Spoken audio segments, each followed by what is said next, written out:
हरिः ॐ मन्दारमूले मदनाभिरामम् बिम्बाधरे पूरितवेणुनादम् गोपगोपी जनमध्य संस्थम् गोपं भजे गोकुलपूर्णचन्द्रम् ప్రియ భగవద్బంధువులారా, మనము ధనుర్మాస వ్రత సందర్భంగా తిరుప్పావై ప్రవచన కార్యక్రమాలలో భాగంగా ఈవేళ రెండవ రోజుకి వేయించేశాం.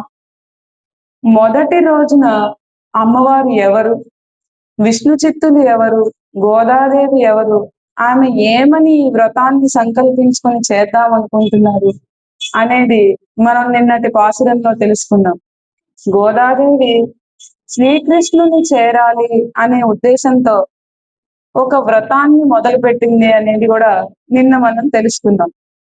ఈ వ్రతాన్ని ఎలా ఆచరించాలి, ఎలా ఈవిడ ఈ వ్రతాన్ని ఎక్కడి నుంచి తీసుకున్నది అంటే విష్ణు చిత్తుల వారు చెప్పిన కథలలో నుంచి భాగంగా ఎప్పుడైతే గోకులంలో రేపల్లిలో క్షామం బయలుదేరినప్పుడు పిల్లలందరినీ కలిసి కాత్యాయని వ్రతం చేయండి అని చెప్పి గోపికలకు ఎలా అయితే పెద్దవాళ్ళు చెప్పారో అది చేద్దాం అనే ఉద్దేశంతో, ఆ ద్వారా మనం కృష్ణుణ్ణి కూడా చేరొచ్చు అనే ఉద్దేశంతో వాళ్ళు ఈ వ్రతాన్ని చేశారని, అలానే నేను కూడా ఈ వ్రతాన్ని చేస్తానని, అది 2 విధాలుగా మనకి మంచి ఫలితాన్ని ఇస్తుంది అని చెప్తూ ఈ వ్రతాన్ని మొదలు పెట్టింది మన గోదాదేవి. ఈవేల్టి పాసురం ముందు మనం ఈవేల్టి పాసురం ఏంటో చూద్దాం.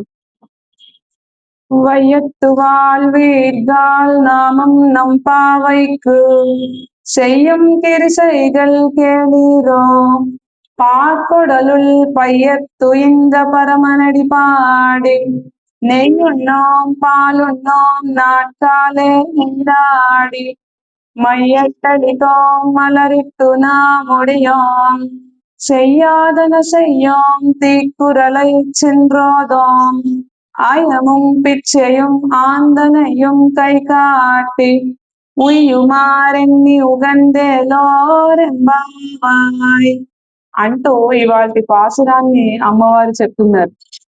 రెండవ రోజులోకి వచ్చిన తర్వాత అమ్మవారు ముందు వ్రతం చేద్దాం, ఈ వ్రతం వల్ల ఫలితం ఏంటి అనేది మనకి మొదటి పాసురంలో చెప్పారు.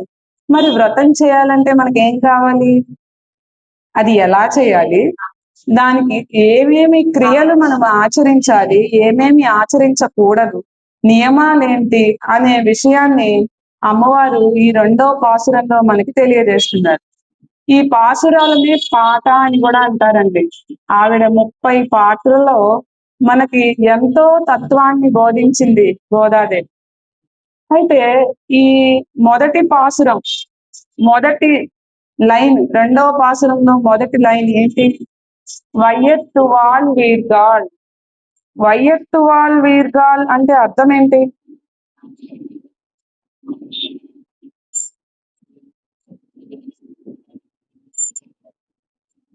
మొదటి పాసురంలో మనకి మార్గళి మాసం వచ్చింది, చాలా మంచిది, విష్ణువే ఈ మాసంగా ఉన్నారు, విష్ణువుని ఆరాధించడానికి ఇంతకంటే మంచి సమయం మనకి దొరకదు కదా అని చెప్పిన ఆవిడ ఈ రెండో పాసురంలో వైయత్తువాల్ వీర్గాల్ అంటూ మొదటి లైన్ ని చెప్పారు. ఈ లోకములో ఆనందమును అనుభవించువారలారా అని అంటున్నారు ఆవిడ. ఈ లోకంలో ఆనందం ఉంటుందా? మనకి ఇక్కడ 2 పదాలకి అర్థం తెలియ, సంతోషము, ఆనందం. నాకు మహదానందంగా అనిపించింది, నాకు చాలా సంతోషంగా అనిపించింది అని మనం చెప్తూ ఉంటాం. కానీ మహదానందము, ఆనందము వేరు, సంతోషము వేరు. సంతోషము అనేది ఇహము కలిగిన వాటి అన్నిటికీ మనకి సంతోషం మొదలవుతుంది. అలా కాకుండా భగవంతుడి గురించి మనం ఏదైనా తెలుసుకుని మరలా చేయాలి. ఒక నామస్మరణ చేస్తున్నాం, అది ఒక రోజు చేసినప్పుడు మనకి ఇచ్చే సంతోషం తర్వాత రోజు కూడా అదే ఇస్తుంది. తర్వాత మళ్ళీ కొన్ని సంవత్సరాల తర్వాత మళ్ళీ మనం నామస్మరణ అదే అనుకుంటూ ఉన్నాం. అది ఎప్పటికీ ఆ తరగని ఆస్తిలాగా ఆనందాన్ని పంచుతూనే ఉంటుంది. అదే మనం ఏదన్నా ఒక వస్తువుని చూసి సంతోషపడుతుంటే అది కొన్నాళ్ళకి అరిగిపోవచ్చు, కరిగిపోవచ్చు, చేజారిపోవచ్చు. కాబట్టి ఇక్కడ ఈ ప్రపంచంలో దొరికేవన్నీ గూడా సంతోషాన్ని మాత్రమే ఇస్తాయి. కానీ భగవంతుడు మాత్రమే మనకి ఆనందాన్నిస్తాడు అని చెప్తున్నారు. మరి ఈ ఆనందం మనకెక్కడ దొరుకుతుంది అంటే, వైకుంఠంలో దొరుకుతుంది, స్వర్గంలో దొరుకుతుంది అని అంటారు. మరి అమ్మవారు గోదాదేవి మాత ఈవేళ ఇక్కడ ఈ లోకంలో ఇక్కడ ఆనందాన్ని అనుభవించు వారలారా అని అంటున్నారు. ఎందుకు అంటున్నారు అంటే, కృష్ణయ్య ఎక్కడున్నాడు? రేపల్లెలో ఉన్నారు. ఎవరి దగ్గర ఉన్నారు? ఈ గోపికల దగ్గర ఉన్నారు.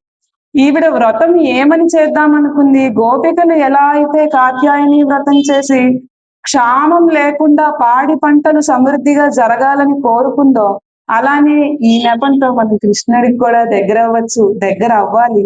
కృష్ణుడి దగ్గరికి మనం వెళ్ళాలి అనే ఉద్దేశంతో ఈవిడ మన వ్రతాన్ని మొదలుపెట్టింది కదా! ఈ 2 ఫలితాల కోసం ఈ వ్రతాన్ని చేస్తున్నాం కదా!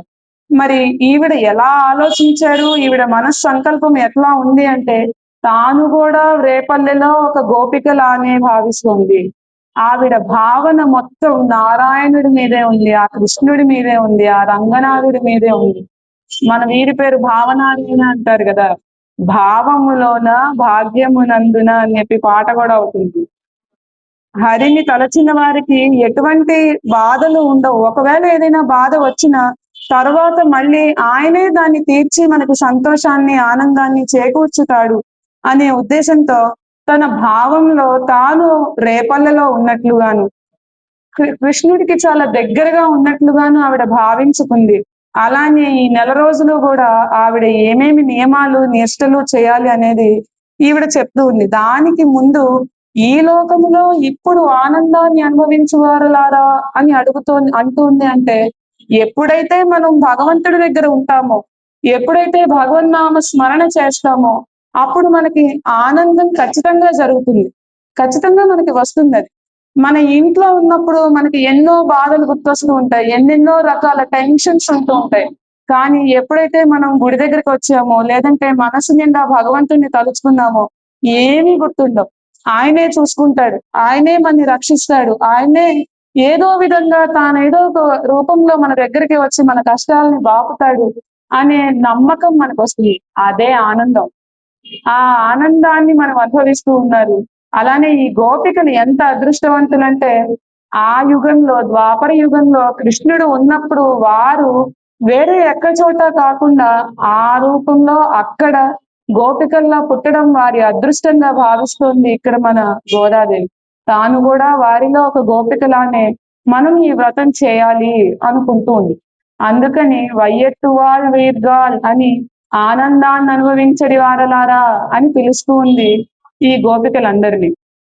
వైయత్తువాల్ వీర్గాల్ నామం నంపావైకు చెయ్యం కిరిసైగల్ కేలీరో అని అంటోంది. అంటే మనం ఈ వ్రతాన్ని చేయడానికి ముందు ఆనందాన్ని అనుభవించడానికి మళ్ళీ ఇంకోటి కూడా ఉందండి. విష్ణు సహస్రనామంలో మనకొకటి ఉంది. అజో మహార్హ స్వాభావ్యో జితామిత్ర ప్రమోదన ఆనందో నందనో నంద సత్య ధర్మ పరాక్రమ అని విష్ణు సహస్రనామంలో ఒక శ్లోకం ఉంది. 103వ శ్లోకం. దానికి అర్థం ఏంటి అంటే, మనందరికీ ఆనందాన్ని ఇచ్చేవాడు, పరాక్రమవంతుడు. అజహ అంటే ఎవరైతే పుట్టుక లేనివాడు, అలానే నశింపు లేనివాడు, ఆనందం తానే ఉన్నవాడు. అలాంటి వ్యక్తిని మనం కీర్తించాలి, శ్లాఘించాలి. ఎప్పుడైతే మనం ఏదైనా ఒక మంచి పువ్వుని మనం కొప్పులో ధరించామనుకోండి, దాని వాసన చుట్టూ ఎలా అయితే వస్తుందో, ఆనందమే తన స్వరూపముగా ఉన్న భగవంతుడిని మనం కీర్తించడం ద్వారా మనకి కూడా ఆనందం లభిస్తుంది అని చెప్తోంది మన ఆండాళ్ గోపిక. మేము వ్రతములో చేయు క్రియలను వినుడు అంటోంది. చెయ్యం కిరిసైగల్ కేళీరో పార్కొడలు పయ్యత్తు ఇంద పరమ నడిపాడి. మేము ఈ వ్రతం చేద్దామని నిన్న నిర్ణయించుకున్నాం. ఏమని నిర్ణయించుకున్నాం? మాకు 2 రకాలు వస్తాయి. పాడి పంటలు అభివృద్ధి చెందుతాయి. క్షామం లేకుండా ఈ లోకంలో సుఖ సంపదలు వర్ధిల్లాలి అని పైకి. కృష్ణుడిని పొందాలి అనే ఉద్దేశంతో లోపలికి మొదలు పెట్టారు కదా. మరి దీనిలో క్రియలు నియమాలు ఏమేమి ఉన్నాయో చూద్దాం వినండి అని చెప్తుంది. ఎవరిని పిలిచింది అంటే ఆనందాన్ని అనుభవించేవారు.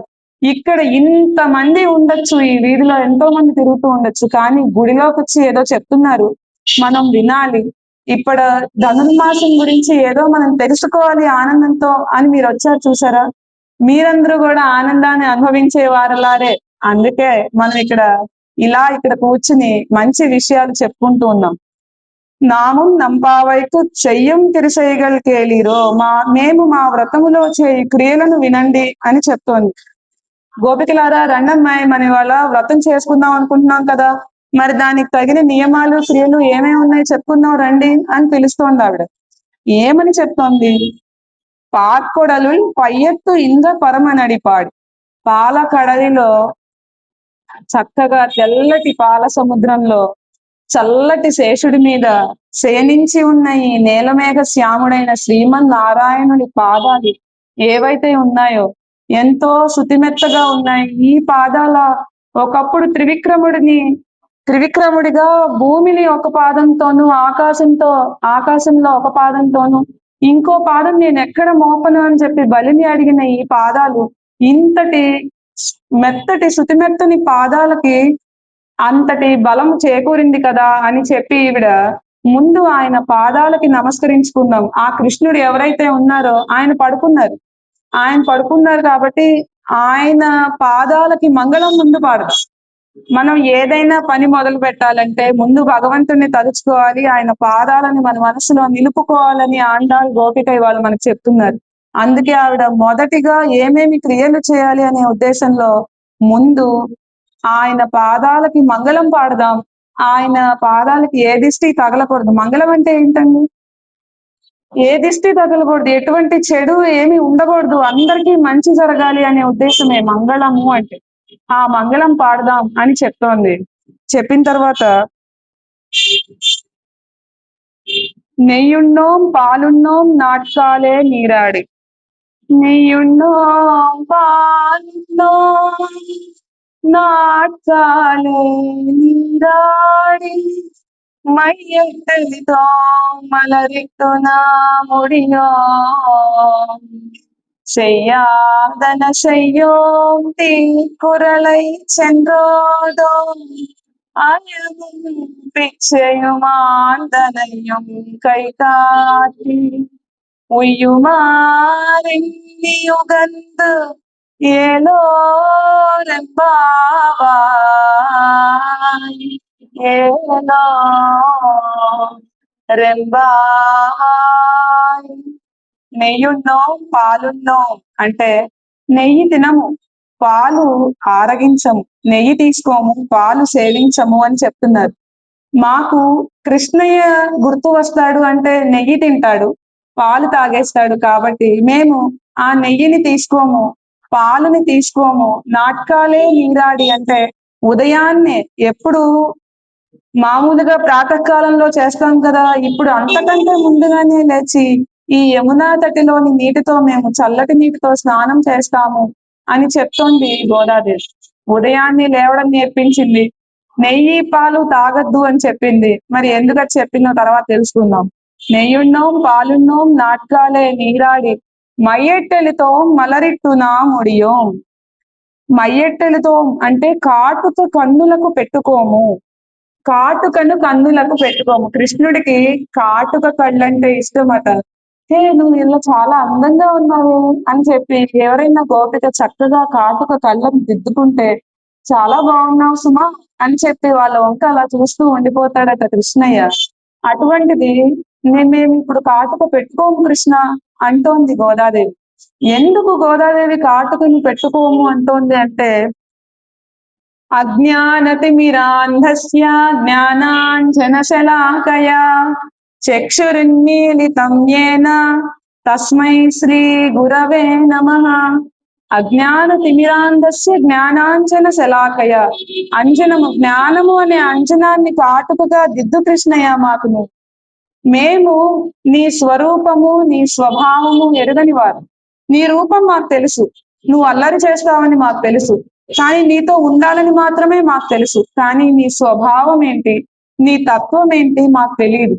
కాబట్టి ఆ జ్ఞానాన్ని మాకు ప్రసాదిస్తూ నువ్వే మాకు కాటుక దిద్దాలి. అందుకని మేము కాటుక పెట్టుకోము అని చెప్పి ఈ గోదాదేవి ఇవాళ చెప్తున్నారు.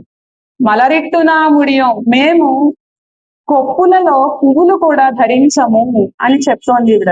పొద్దున్నే లేస్తాము, పాలు సేవించము, నెయ్యి సేవించము, పువ్వులు ముడవము. కొప్పులు మామూలుగా గోపిక కొప్పుకలు వేరుగా ఉంటాయి, పక్కకి సైడ్ కి వేస్తారు.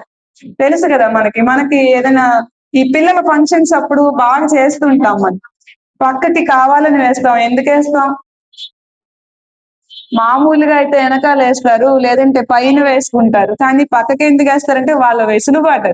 వాళ్ళు పొద్దున్నే లేస్తే పాలు అవి పెరుగు అవన్నీ నెత్తిన పెట్టుకుని వెళ్ళాలి కదా. అప్పుడు ఇక్కడ ఇబ్బంది లేకుండా అని అనుకోవచ్చు, లేదంటే అదొక అందం అనుకోవచ్చు.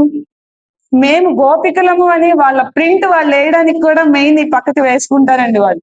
మామూలు కొప్పులంటే మనం ఈ నాట్యం చేసే పిల్లలు కూడా వేసుకుంటారు. కానీ గోపిక కొప్పు లేదా గోదాదేవి అంటే మాత్రం ఖచ్చితంగా పక్కకే ఉంటుంది. గమనించారో లేదో, వైరుముడి అంటారు. ఆ ముడి మేము వైరుముడి వేసుకుంటాం కానీ పువ్వులు ధరించం కృష్ణయ్య అని చెప్తున్నారు ఈ గోదాదేవి. మలరిట్టునా ముడియోం చెయ్యాదన చెయ్యోం అంటే పెద్దవారు ఆచరించని పనులు మేము చెయ్యము. పెద్దవారు ఏది చెప్తే అదే చేస్తాం. పెద్దవారు ఏ మార్గంలో మమ్మల్ని నడవమన్నారో అదే మార్గంలో మేము నడుస్తాం. కాత్యాయని వ్రతం చెయ్యాలరా, మీరు చెయ్యాలి కాబట్టి కృష్ణుడు కూడా అక్కడికి వస్తాడు అని మీరు చెప్పినప్పుడు ఎంత సంతోషం పడ్డారు.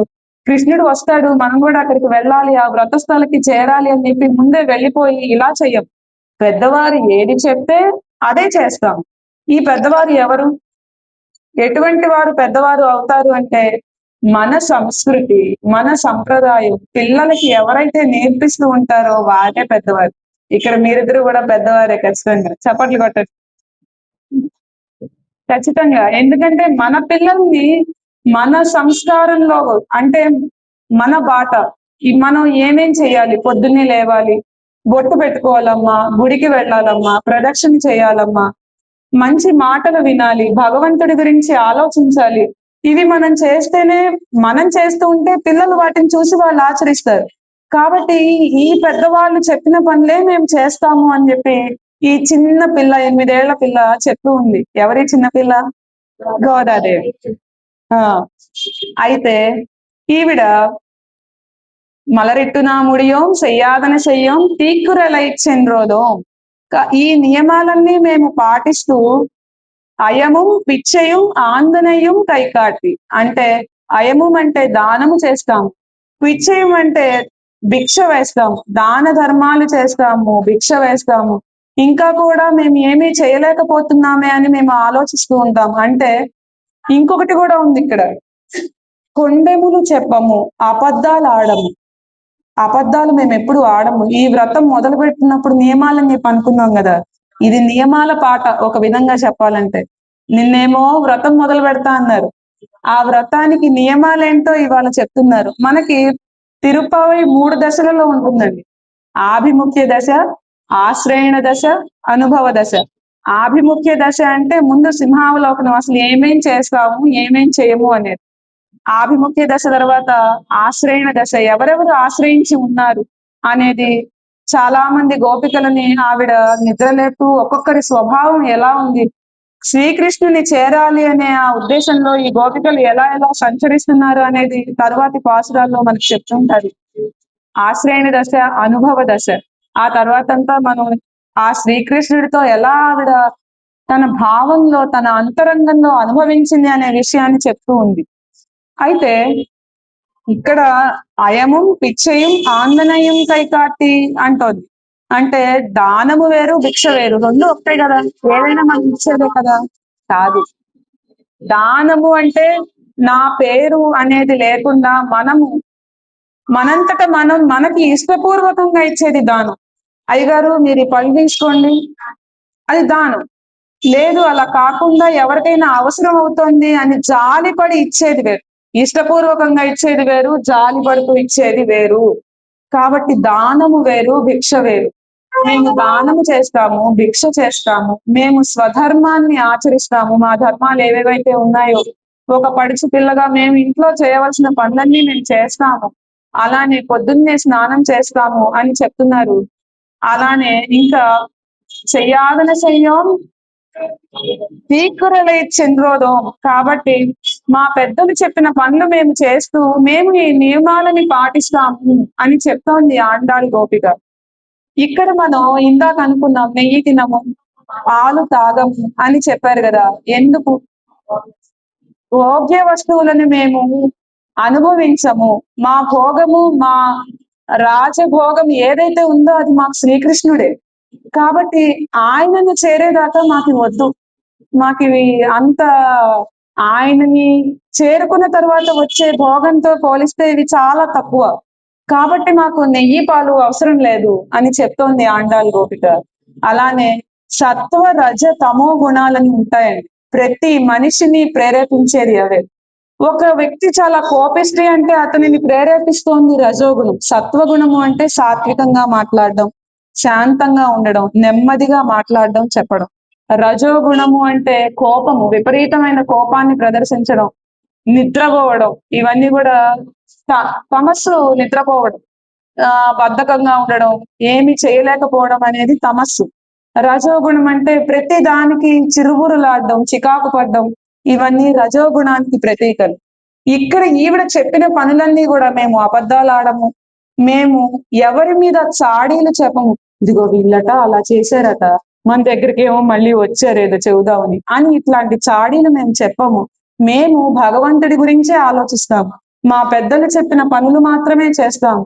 అలానే అబద్ధాలు అసలు ఆడము. ఇదిగో అమ్మాయి వస్తాంది రాలేదు అని చెప్పి అలా ఇట్లాంటి పనులు ఏమి చెయ్యము అని ఈవిడ చెప్తూ ఉన్నారు. ఎందుకు ఇవన్నీ చెప్తూ ఉన్నారంటే ఇవన్నీ కూడా రజో తమో గుణానికి ప్రతీకలు.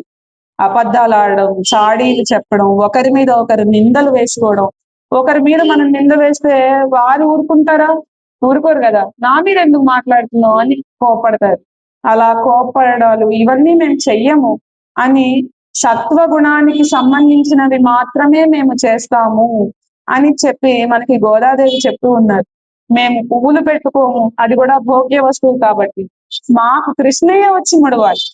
ఆయనే వచ్చి మా దగ్గరికి నువ్వు చక్కగా పువ్వులు పెట్టుకుంటే బాగుంటావోయ్, కాబట్టి నువ్వు దా వచ్చి నేను పెడతాను అని చెప్పి ఆయనే మాకు పెట్టాలి.